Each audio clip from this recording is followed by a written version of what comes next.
In April of 2016, I sat in my small church office trying to figure out for the first time as an adult how to put food on the table for my family. Normally this is an easy job. Many of you probably don't even have to think about it because you know you can do it. You have ways of doing it. But on this particular day, we were in a situation where Zimbabwe's economy was beginning to crash again, like it had done before. And the reason the economy was crashing was because of this man, Robert Mugabe. Robert Mugabe had been president of Zimbabwe for 36 years. And in fact, he had lost an election in about 2008, but simply refused to go. And as he held on to power, he moved into the communities that voted against them and punished them. And one of the punishments he gave was something that was called long sleeve, short sleeve. It's a punishment where you choose where your arm is chopped off either at the limb or at the elbow. And that's a reminder that when the next election rolls around, you know where to vote with the remaining arm. But that was just part of the brutality that this man unleashed. Some of the most horrible atrocities include the economic poverty and disaster that took place in Zimbabwe. In that same year of 2008, inflation in Zimbabwe was running at 286 million%. Everybody became an instant billionaire. And just to give you a feel of what that is like, I want you to look underneath your seat. I have a little gift there for you, or the seat next to you. Go ahead. I'm giving you 30 seconds to go ahead. It might take a little longer to stretch, depending on how fit you are.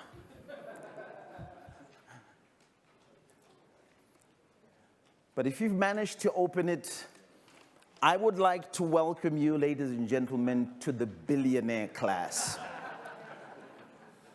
Today, you are instant billionaires. You're holding in your hand, I believe, a $10 billion note. And we didn't just get you one that we printed ourselves. These notes were actually traded and used in Zimbabwe.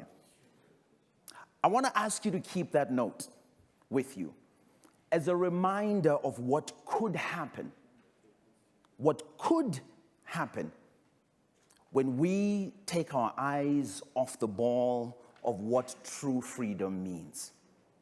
But that is just the starting point. At the height of inflation in Zimbabwe, let me show you what it looked like. The largest banknote we ever had in Zimbabwe was this guy. This is a $100 trillion note. And I remember on a particular day, I was trying to buy bread. And if you've ever lived in a hyperinflation environment, you know that prices are going up, not every week or every month, they go up every hour. I was waiting in a line trying to buy bread because you couldn't find bread. You couldn't find any commodities. That's what happens when you're in a hyperinflationary environment. Everything goes missing off the shelf because everyone is buying whatever they can lay their hands on. I'll never forget my dad bought 4 50-pound bags of salt simply because someone was selling them. Didn't need that much salt. Nobody needs that much salt for anything. But you buy it. But I was waiting to buy bread, and I was holding my $100 trillion note, and at the beginning of my wait, my 2-hour wait to buy bread, I could buy 2 loaves. By the time it was my turn to buy bread, the batch that I was buying from, I could only afford half a loaf of bread. This is how bad it got. And I know you're wondering, why did no one do anything about it? It's called fear. When you've been brutalized for 35 years straight, you know your place. You know to keep quiet. You know not to question. My parents were about 65 years old when this happened. They had retired. They had served their country faithfully. Within a period of 7 days, they went from having about $80,000 in the bank as their life savings, which is a lot to retire on in Zimbabwe when you live in Zimbabwe, in the area my parents lived in. But in 7 days, when Robert Mugabe said no one is allowed to make any withdrawals from the bank until I say so, within a space of 7 days, they went from having $80,000 on Sunday to the next Sunday to having 25 cents left. They lost everything. Every single thing. I have no words to describe the tragedy that that caused. And to top it off, not one person was ever held accountable for this disaster. And so in 2016, when my journey begins, I'm sitting in this small church office and I'm trying to figure out, as a pastor of a small church and a small community, what do I do? What do I do for my family? What do I do for my nation? And so I propped up my phone against my Bible. Angry, scared, depressed, lost, not knowing what to do. And I recorded a 4-minute video in which I spoke to the citizens of Zimbabwe and asked the question, what will we do for our nation? What will be said about us in future generations when they ask, what did you do when the nation was being destroyed?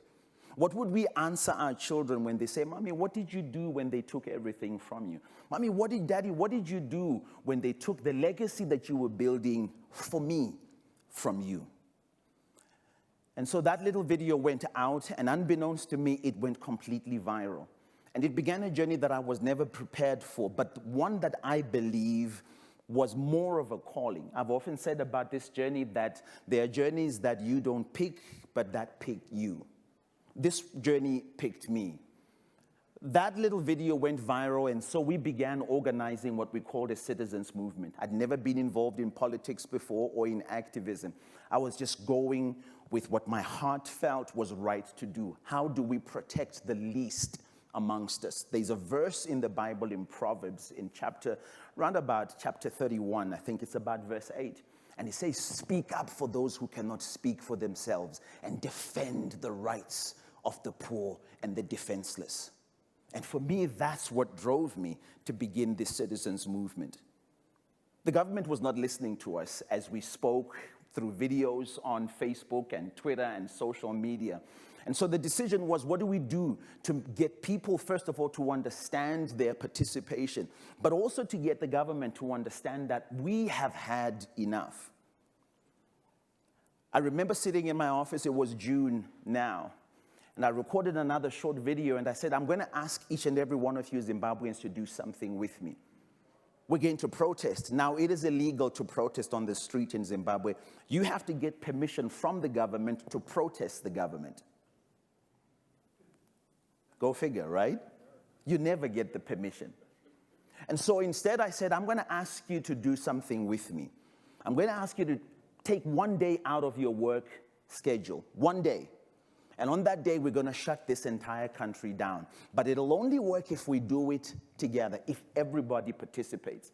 I'm going to ask everyone to stay at home, to not go to work, to not take your children to school, to not get on the road, don't go to the bank, don't go to the supermarket.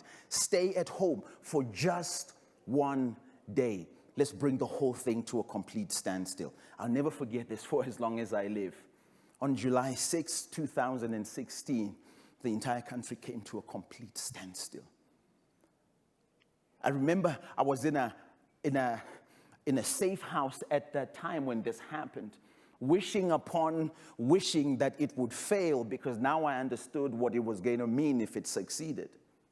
But it was also the most exciting time because we had found our voice.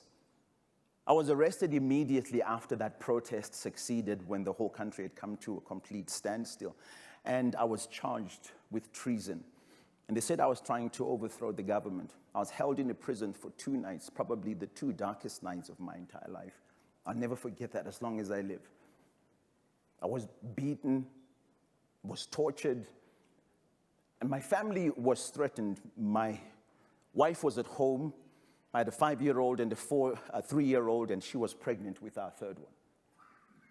And I remember sitting in that cell thinking to myself, was this worth it? But something happened in the morning that was amazing, something that I could not have thought would happen. As they took me for trial, In the morning on our way to court, thousands upon thousands of people began to pour to the courts. I didn't call them. I don't know who called them. But somehow it began to make sense to these people that we have to do something to protect ourselves, to protect the little that we have from what is happening in our country. And these thousands of people gathered at the courts demanding my release. It was the most amazing thing that took away the pain of the last 2 nights because our work had finally succeeded. If this was all we ever did, it had worked. That night, the government was forced to release me because it seemed a revolution was brewing in the whole country. And so to quieten people down, they let me go. I'll never forget this picture. This is me outside the courts amongst thousands of people at night. A whole street party erupted that went into the early hours of the morning. But I was informed by a police chaplain as I was heading home that I was going to be rearrested the next morning, that the government was not happy with the thousands who had come, and so the next morning I would be picked up. We made the decision immediately that I would leave the country. I packed a small backpack, headed for a small border 6 hours away, and was able to dramatically cross that border into safety. If you want to know more about the story, buy me a steak, I'll tell you the story. I get a lot of free lunches and dinners that way. But I escaped and was able to get my family out as well. We eventually rendezvoused right here in the United States in August of 2016. And 3 months after we arrived, my daughter was born. It was amazing to hold her in my arms. But at the same time, I thought about Zimbabwe and what we had started and what the children that were being born in that era would face if things were not fixed. And so I packed my bags and I asked my wife to let me go back to Zimbabwe. I kissed my family goodbye, hard decision, but one that had to be made. Sometimes when we have a calling on our lives, we don't have a choice, because when callings go unmet, you get no sleep. I headed back to Zimbabwe and arrived back and was arrested immediately on arrival at the airport. I was picked up from the airport and taken to Chikurubi Maximum Security Prison, where I was held for 3.5 months. Those 3.5 months taught me a lot. I was held in solitary confinement. I was beaten, and I was tortured in ways I still do not talk about publicly. But one thing that was exciting for me was that I had gone back. I had gone back and taken the power away from the dictator, that you do not scare us. You don't have the power, we do. And this is what excites me about the kind of technology that many of you developers and entrepreneurs and those of you that are creators of things and platforms like Bitcoin and how people can trade and kind of be uploaded. That's what excites me, that it's about finding a way for people to be free. Well, in this maximum security prison, just to give you an idea of how we slept, this is a picture of the cell in which I was held in. Every single night, this is how we slept in that cell. Eventually, I was released out on bail, and I was held under house arrest for the next couple of months, but we kept on organizing. Over the next 2 years, I'd be arrested another 8 times and come back to this maximum security prison, but it had become a way of life. Eventually, after leaving the prisons, we were able, through an opportunity, to mobilize more people onto the streets. And finally, we were able to see the departure of Robert Mugabe, when hundreds upon thousands gathered in the streets. Now, there's still work to be done. Zimbabwe is not any better today, even after the departure of Robert Mugabe. Every 8 years, Zimbabwe's economy crashes. After 2016, that economy went bust again in about 2023. Today, as I speak to you, it's beginning to face more problems. This is my excitement, ladies and gentlemen, that people like you spend time thinking about how you can develop platforms that bring freedom to many across the world. I would like to make a plea to you today, that you would treat your work not just as a way to make money for yourself, but as a way to be able to prove a concept that millions of people, many of whom you may never get the chance to meet, could use to save just the little bit that they have, because their lives depend on it. And so my thanks goes to you. My thanks goes to my friends at the Human Rights Foundation who continue to invest in freedom tech, in bringing developers like you. I'm just an ordinary citizen, a pastor. I'm not into Bitcoin. I'm not a developer. I'm a user. And I'm here to advocate for those people you may never meet, people who may never get a chance to say thank you for what you do.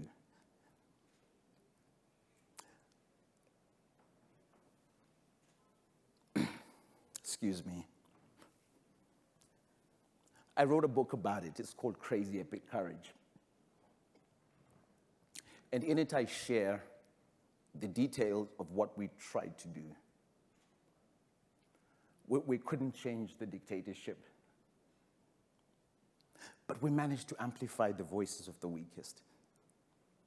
And that's a powerful thing.